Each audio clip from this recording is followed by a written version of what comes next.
بسم اللہ الرحمن الرحیم۔ ناظرین السلام علیکم ورحمۃ اللہ۔ یہ کتاب جس کا صفحہ نمبر ہے 28، شان صحابہ شہدائے غزوہ احد، شہدائے غزوہ بدر۔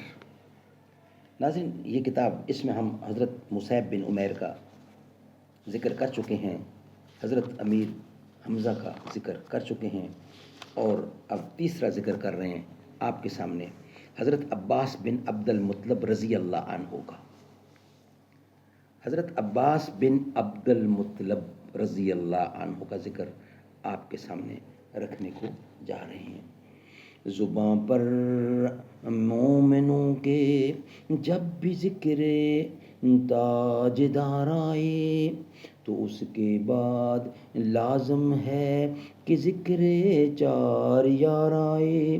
ابو بکر و عمر عثمان و حیدر جب بھی باغباں ہوں تو پھر کیوں کر نہ باغ مصطفیٰ میں ایک بہار آئے۔ ناظرین پہلی قسط ہے وی لاگ نمبر 1، وی لاگ ہمارا 3 ہے۔ اس سے پہلے وی لاگ میں ہم آپ کے سامنے حضرت مصعب بن عمیر، دوسرے میں حضرت امیر حمزہ، اور یہ وی لاگ نمبر 3 ہے۔ اور ناظرین پہلی قسط ہے اس کی جو ہم آپ کے سامنے رکھ رہے ہیں، حضرت عباس بن عبد المطلب۔ نبی کریم صلی اللہ علیہ وسلم کے 10-11 چچا تھے، ان میں 4 بہت مشہور ہوئے۔ ابو طالب اس لیے مشہور ہیں کہ انہوں نے عبد المطلب کے بعد اپنے یتیم بھتیجے محمد صلی اللہ علیہ وسلم کو بڑی محبت سے پالا اور ہر وقت نبی کریم صلی اللہ علیہ وسلم کی حمایت کرتے رہتے تھے۔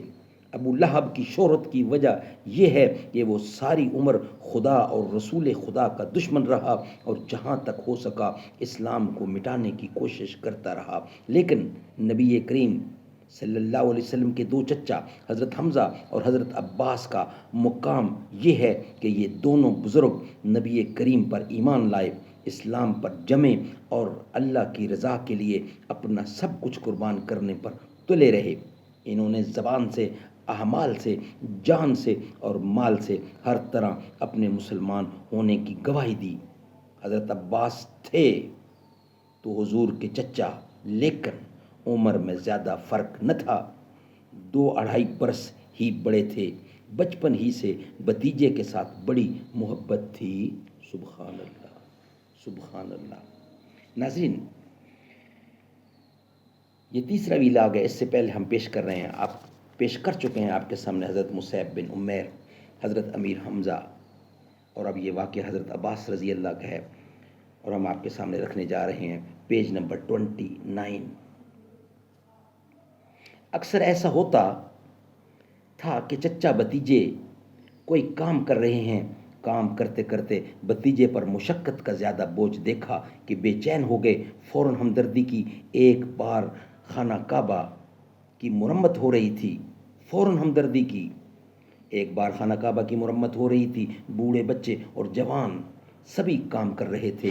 پتھر ڈھونڈنے میں آن حضرت کا کندھا چھل گیا، چچا عباس بے قرار ہو گئے، جھٹ آپ کا تہ بند آپ کے کندھے پر رکھ دیا۔ بچپن ہی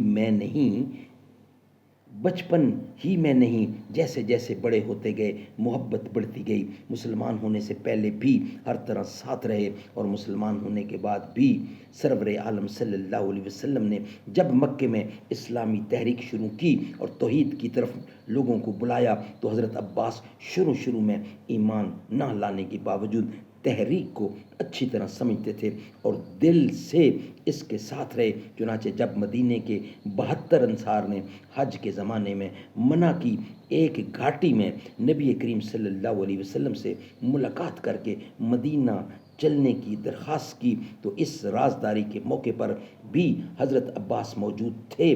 اس موقع پر انہوں نے جو تقریر کی، اس سے ان کے تجربہ اور خلوص کا پتہ تو چلتا ہی ہے، ساتھ ہی ساتھ یہ بھی معلوم ہوتا ہے کہ وہ تحریک اسلامی کی راہ کی مشکلوں کو خوب سمجھتے تھے۔ انہوں نے انصار سے کہا، تم کو معلوم ہے کہ محمد صلی اللہ علیہ وسلم اپنے خاندان میں بہت معزز اور محترم ہیں۔ سبحان اللہ۔ ناظرین یہ ویلاگ نمبر